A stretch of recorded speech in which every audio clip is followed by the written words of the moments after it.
இது இனிதுங்க. இன்னைக்கு எங்கள் வீட்டு சமையல் தாங்க. சிம்பிளான சமையல் தாங்க வச்சுருக்கேன். சூடாக சாதம் வடித்து வச்சுருக்கேன். அப்புறம் நல்லா வெயில் அடிக்குதுங்க. அதுக்கு ஏதாம தயிர் தாளித்து வச்சுக்கிறேங்க.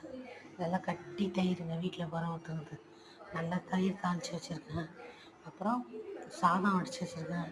அப்புறம் முட்டை தொக்கு பண்ணி வச்சுக்கிறேங்க. அவ்வளோதாங்க. இன்றைக்கி ரொம்ப சிம்பிளாக அப்படியே செஞ்சுட்டாங்க. இதை முட்டை தூக்க போட்டு சாதனையும் போட்டு பசங்க சாப்பிட்டுக்கலாம். சூப்பராக இருக்கும்.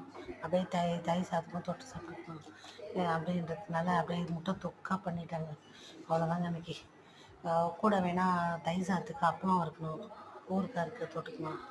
அவ்வளோதாங்க இன்றைக்கி எங்கள் வீட்டு சமையல். இந்த வீட்டில் போட்டு ரசம் தான் கூட ஊற்றிக்கோங்க. ரசம் தாங்க இந்த முட்டை தொக்கு இருந்தால் ஒன்று இருந்தாலே போடுங்க. உங்களுக்குலாம் பிடிக்குமா?